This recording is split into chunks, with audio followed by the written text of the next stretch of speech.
Hello again. It's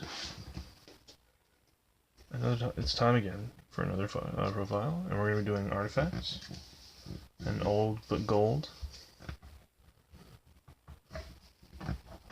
Man, this lighting is ass, but that's whatever.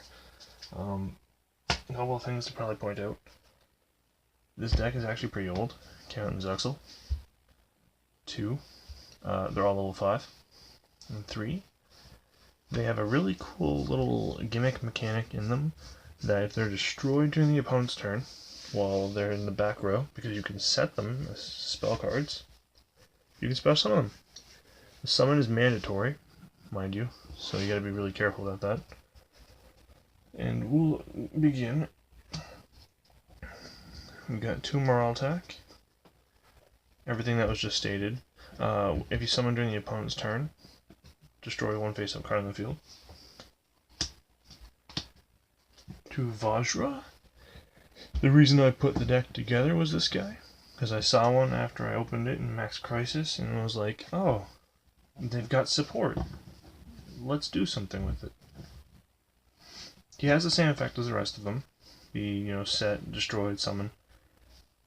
But if your opponent declares a direct attack, you can special summon it. And when he special summons during the opponent's turn, he nukes all your back row. So, if you have one of these in hand, don't set anything important. For the love of God, don't do it. 2 Caduceus? I don't know. I just call him Catechus, because it's the easiest way for me to do it. He has a continuous effect when he's on the field. Well, I'm not going to explain the summon thing anymore.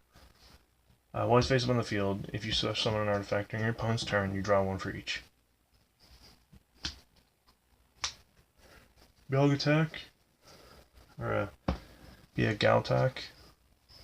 On special summon, you can target 2 of your spell traps and destroy them. But you had to choose at least 1. And it's not an option. So you have destroyed at least 1 if you have one on the board. Mjolnir. When you special summon, you can summon another one from the grave, but you can't summon any more for the rest of the turn except for artifacts. So this with Catechus on the field means a +2. Technically 3. Labrys. Same as the rest of them, but if she's in hand, when an artifact card you control is destroyed, you can special summon her. And it has to be sent to the graveyard, sorry. Special summon her from your hand. She's the strongest one in the main deck, 23. But you don't want to play the 3 of any of them because they clunk pretty hard. 1 Scythe at the moment, because you can recycle them. When he's summoned, for the rest of the turn, your opponent can't summon from the extra deck. So he locks down Master Rule. He locks down extra decks for the rest of the turn, which is pretty damn good, because you don't really need your extra deck. And you don't want your opponent to have theirs, because they'll run over your stuff, and that sucks. So, good card. 1 Aegis.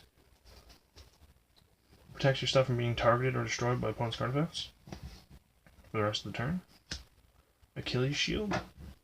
Monster can't be targeted for attacks. That's all the artifacts. Next for some spicy tech. 3 Carcardi, it's pretty obvious. Set all your things, all these guys. Drop 1 of them, send it, draw 2. And then an interesting choice that came out of the new fairy structure deck, because I realized they were fairies afterwards. I don't know why it took me so long, and it took me a while to realize that artifacts were also fairies. But we have 3 Heralds of Green Light. Pitch him in a fairy to get a spell card activation, destroy it. Purple Light. Same idea, but for traps. Orange Light for monsters. The reason why this is so interesting is because you could have a lot of dead artifacts in your hand, and this lets you put them in the graveyard for like revivals and stuff like that. So it's actually really good. It also helps because you can't really play a lot of back row because you have these in your back row. So it's really nice to have hand traps that can negate things and set you up. And the last monster in the deck is Eva. You can just banish your artifacts to search for your heralds, which is really, really reassuring because you can brick really hard. So it's nice to have deck thinning potential. Spells, I play 3 Ignition, and that's it. Yeah, I know. You're probably thinking, this guy's an idiot, and you're probably right. I am. But this card is fantastic. It's MST, and when you destroy one, you set one from your deck. One artifact monster.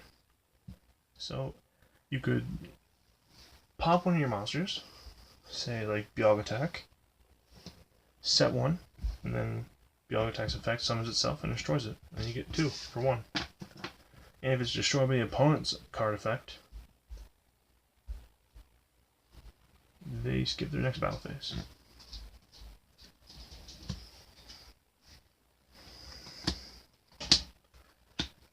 Three Sanctum, summons one from the deck. If it's destroyed, pop a card on the field. 2, bring one back, defense position. Pretty straightforward. 2 Catastrophe. When your opponent declares attack, destroy all back row. And 1 Storm Duster, since you can do it on your opponent's turn. You want to attack. 1 Durandal, just because he's the executed. 1 Underclock Taker. 1 Decode. And 1 Saryuja.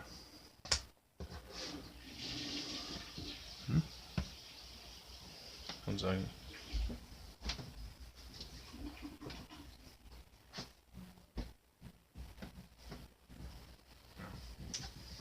Okay. Never mind. My bad. That hurt something. Yeah. The deck's really fun. It can be pretty good. The problem is, it either goes big or it goes home. Because you can brick super hard in this. But other than that, it's not bad. I mean, it could be worse. But if you enjoyed it, give it a shot, by all means. Tell me how you think, like what you think of it. If you have any opinions on what should be changed, or if you like it or not, like that's see what I mean? This is good, and this is fantastic in terms of just because of him. But like the rest is pretty shank. Or pretty jank, my bad. I'm tired as hell. If you want to give it a critique, please justify. Justified criticism will be acknowledged and will be looked at. But yeah, give it a shot. And farewell.